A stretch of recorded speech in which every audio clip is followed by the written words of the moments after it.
The Dutch foreign minister quits after revealing that he lied about a meeting with the Russian president in 2006, where he claimed Mr. Putin spoke about ambitions for a greater Russia. Inside ISIL, a former fighter for the terror group who fled to Syria surrenders to Russian security services. He tells RT what the jihadists expected of him.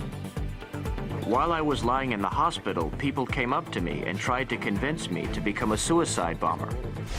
A cradle of terror, we report from a notorious Paris suburb where dozens of residents have already been recruited by Islamic State.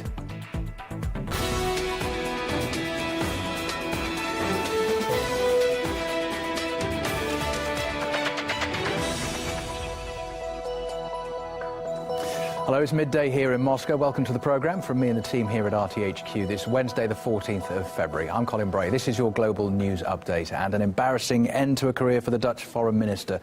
He's been forced to resign after admitting that he lied for more than a decade about meeting President Putin.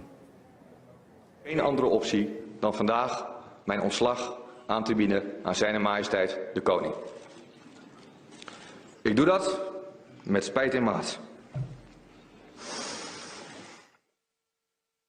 Maar in de volle overtuiging dat Nederland een minister van Buitenlandse Zaken verdient.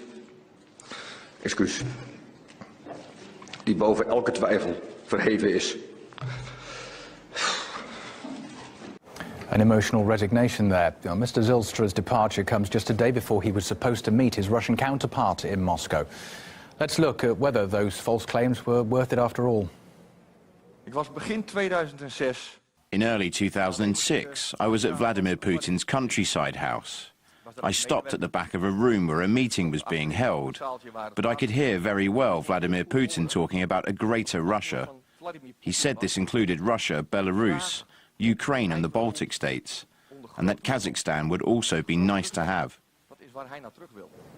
Albert Zylstra's now acknowledged that was a lie and he wasn't even in Russia in 2006. He said he did it to protect his source, a person who was presumably at a meeting of some kind. Now, he now describes this as the biggest mistake of his political career. And it looks like some of his fellow Dutch citizens couldn't agree more. Als narratief heel mooi past bij een. That's a narrative that fits into a frame that you want to create, but it slowly turns on you like a boomerang. It becomes this thing that gets linked to his foreign policy experience.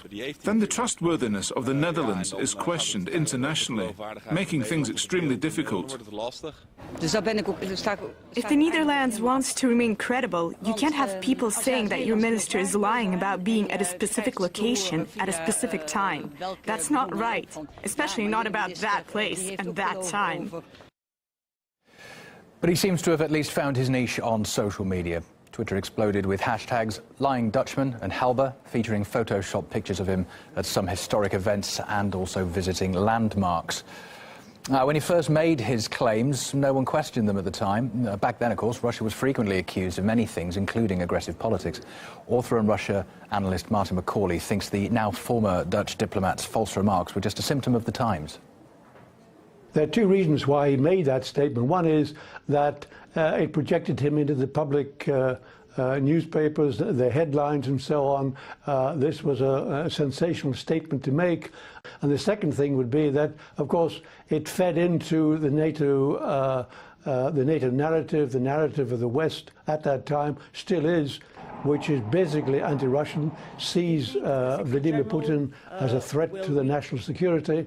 And it fed into that, and therefore for these two reasons then it appeared to be, from the Dutch point of view, this is a very good thing to do.